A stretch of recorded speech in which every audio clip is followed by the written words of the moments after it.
Hey everybody, so as you may well know, I've done quite a few of these videos now where I go onto Bike Trader and I find a bike for a certain price or a certain type of bike for a certain price, you know, or best something, you know. And I've said in the past, if there's any ideas you have of ones you'd like to see me do in the future, let me know and I'll consider doing them. And someone suggested, how about a bike to travel the world for 1,500 quid? My instant reaction was, that's a little hopeful. And I was like, does it need to be? I don't know, let's have a look. So, I've put my old PO Box postcode in, nationwide, and we're going to go up to 2 grand because, you know, you can haggle a little bit and get the prices down.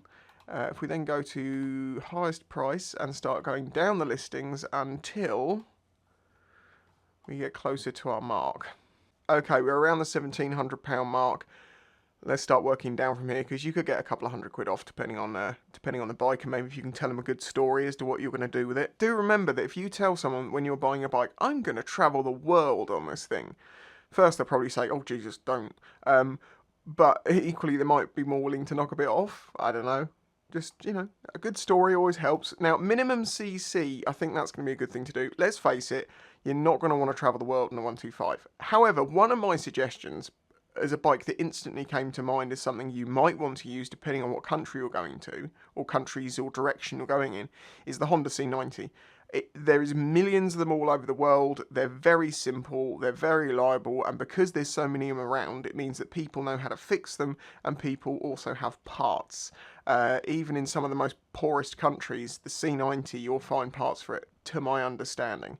However, in this instance, let's go with a minimum of 200 cc's. Now, obviously, I don't know every single bike model to the point of every known problem they have. Like some bikes, like, oh, it's going to do this at 50,000 miles, whether you like it or not, so it's not a good idea. But I can try and just give a guess. And 1999, it's got 50,000 miles on it. See, that's not a big problem necessarily, because it means that it's been going for a long time. So that's a possibility. Okay, I'm going to open these in a new tab. Now, before anyone says, you don't need to do that, you can just click the scroll wheel. I use a trackball, I don't have a scroll, okay? It comes up in every video. Right, I've been through the listings and I've opened tabs for all the bikes that I think are possibilities, ranging from $1,399 up to a little bit over the budget. Maybe you can get some wiggle room. And I'm going to go through these, and I think these are in cheapest to most expensive order. So, Fazer, 600. It is more of a tourer, you know, you've got the taller bars, more of an upright seating position. There is a fair amount of space back here to be able to get some panniers and stuff on there somehow. You got Yamaha reliability. Well, what can I vouch for that? A lot of people say they're reliable. I own a Yamaha XJ6 Diversion 2010. It has got 50-something thousand miles on the clock, and the thing is sweet as a nut. But that may just be because I'm lucky. We're not going to worry too much about cosmetic damage and stuff like that, because by the time this bike comes back, it will be spent, most likely. But that doesn't look too bad. I was looking at this radiator and questioning if this is oil-cooled, because that looks quite small. But from what I've seen online, this is liquid-cooled, and that would be coolant-cooled, not liquid oil-cooled. I do worry if you're going to some hot countries whether that's going to be enough to keep the bike cool. I don't know if overheating is an issue, but I do know that my XJ6 gets very, very hot. It's uncomfortable to sit on, so if you're going through some hot countries, maybe that could be an issue. Yamaha Fazer 600 starts, runs, rides perfectly, 28,000 miles, a few marks, bargain, 1,300 quid, well, 1,400 quid. Obviously, it doesn't leave you much room to fix anything. If you gave that a decent health check, I mean, I don't see why that's not going to do a lot of miles. Of course, this is all just speculation for a bit of fun. You never know what that exact bike is like, but the question was asked. Yamaha XJ 900 Diversion. Well, as I say, I've got the 600, and mine's done 50-something thousand miles. This has done 20,000 miles. I think around the world trip's about it's about 25,000 miles, so say you don't go in a quite straight line, 30, 35 maybe, so you're going to more than double the mileage on this thing. Bike's in good condition, 20-year-old bike. Exhaust has superficial damage, which does not affect the performance of the bike. Bought the exhaust system. Why are you all about the exhaust system? I mean, as you can see, you've got a reasonable amount of space. Assuming once you've checked it out, it all seems relatively healthy. This is a good option. You've got a comfortable seating position, nice high bars. You've got 900cc, so it's going to be a little bit more calm than a 600. This is a high probability. I would probably say, if it was me, I would be more willing to take this over this. So I've got rid of the Fazer. Let's continue on. Now I put a scooter on here because you've got relatively large amount of storage underneath, enough room for storage on the back. There is less parts in these, kind of, because you don't have a gearbox and all that sort of stuff. But you got the protection, you got the comfort. This bike itself has done 30,000 miles in 1997. I know, you know, we are looking at, like, would you really want to go around the world on that? The question was asked with a limit of 1,500, so be fair. I mean, they're giving it a 3-month warranty, so they must think it's in pretty good condition. It's in London, so it's probably just been used to commute around the city, so not been ragged or anything too much, I wouldn't have thought. It doesn't seem too scratched up, doesn't seem like it's been nicked in the past, which is probably quite uncommon. I honestly think that's a possibility too, but it is only a 250.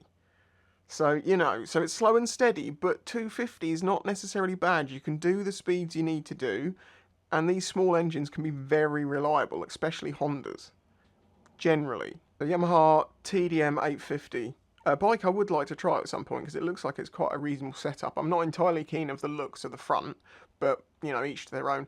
Not a huge amount of tail space, but there is enough there. You could get some panniers in there probably. Hold on a second, this says 19,000 miles, and it says checked, blah, blah, blah, 19,000 miles. Looks like the speedometer has been changed to 2000, it's nearer 50,000. So will you want to be putting 50,000 there, not 19,000? That's misrepresenting. Right, on that basis alone, you're being dishonest. Well, they're not entirely being dishonest, but you know. Another Fazer. This is a 2000, so it's the same age as that. I'm going to disqualify it on the basis that we already have disqualified a Fazer. Triumph Sprint, I'm worried about parts. If I'm honest, getting hold of parts. I know these can be great touring bikes in Europe and places like that, but I don't know how many Triumphs exist in the back end of nowhere. I just feel like it should be a no. If I'm wrong, correct me. Honda CBF 600, 2005, so we're newer. It's 55,000 miles. It's done a fair amount of miles. That's not necessarily a problem as long as the maintenance has been kept up. You're £100 over budget, but you could probably sweet talk them into 50 quid or something. It looks clean. It looks like it's been well looked after. It looks like genuine miles. Look, the sign of the commuter. It looks like it's been used for commuting. So it looks like it's fairly genuine. It's just a well-used bike that someone's used as a tool to get to and from work. For our touring needs, it comes pretty well set up. You know, you've got heated grips if you get into a cold place. You've got a reasonable amount of storage already on there, and you could get a big rucksack like in there as well if you needed to. Maybe a tank bag, maybe some giant luggage hanging off of here. Maybe you could build like a stand-up, like a table, and you could have as much on there as you... I'm joking. Reasonable option. Between these three, the scooter's got to go. It's 250, I'm sorry. Suzuki V-Strom 650. I believe these are quite popular across India and places like that. I might be wrong on that, but I have this feeling there's a few of them out there, so maybe it's not as unusual as like the Triumph maybe. 2007, so we're relatively new. 37,000 miles, not particularly bad as long as the upkeep's been done. It looks ready to be good. Owner, it was a Cat C. I'll replace the fork stanchions, brand new stand single source, blah, blah, blah. Getting a written-off bike can save you an absolute fortune if you're just willing to, you know, fix it and get an MOT. I mean, some Cat D write-offs, like that are scratched, you could probably just buy it back from the company, from the insurance company, take it to somewhere instantly without doing anything to it, and just getting them to MOT it, and it would be back on the road. It's just because they write stuff off for scratches, because it's like, oh, a small scuff mark on this panel, that whole panel has to be replaced now. No, it doesn't. It doesn't. This is what annoys me with insurance companies. Just, maybe you could say to them, look, I only care about physical and legal damage. Cosmetic doesn't matter. Don't write the bike off because the fairings are a bit scratched. They were already scratched. But they're like, no, write it off. This is another very good option, I think. You know, when you call something the Pacific Coast, I mean, I guess they're thinking about you doing some long Pacific trip or something. So maybe this is really had touring in mind. You know, you've got all that storage space. You've got the big comfy seats. You've got the big upright handlebars.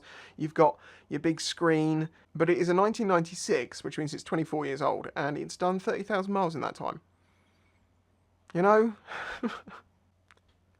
5+ owners. I was expecting it to not have that many. What's that? Buy it today, go to Spain tomorrow. It's that nice. Well, there we go. We've solved the problem. Thanks for watching, everyone.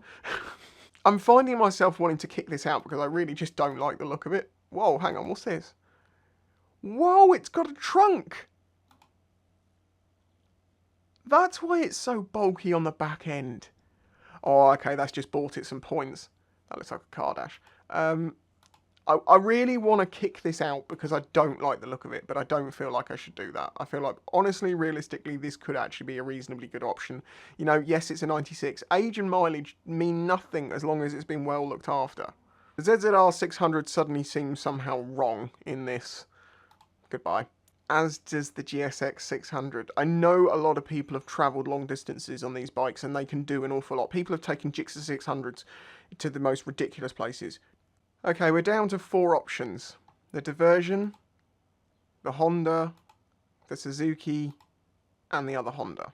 You see, I want to kick this out on age, but that's older and I feel like it's a reasonable option. But that's because, I mean, this has had 5 owners though. And it's only done 30,000 miles into it. I guess this has been handed through the hands of people who had the great idea of going on a trip, but never going on the trip, other than to the chip shop. So, I'm going to leave it in. The V-Strom is definitely an option as well. I'm going to get rid of the Honda. I know that's probably about it. Right, we've got the 650 with the 800. From personal experience, this would be a great bike to tour on. I know it's 10 years old. Oh, hang on a minute. That's an air-cooled engine, isn't it? Look at the... Right, no, it's got to go. Again, hot countries. I know it shouldn't be a problem, and I know you can set up like a water squirter system to just spray water onto the engine to make it a water-cooled engine. There's a video, check it out, it's called Air to Water-Cooled Engine Conversion the Easy Way, or something like that. Maybe I'll link it at the end. I'm joking. It's a joke video I made, but very few people got it was a joke. And no, rain doesn't make your engine block explode. So, we're left with 2. Do we go for the 1996 or do we go for the V-Strom? There's my option. So, 1,500 quid. I know we're 100 over, so it's kind of cheating, but just get another 100 quid or offer him some sort of service. I mean, look, his garden's quite messy. Maybe offer to cut his grass for him, paint a wall or something. I don't know, but get 100 quid off or get an extra 100 quid.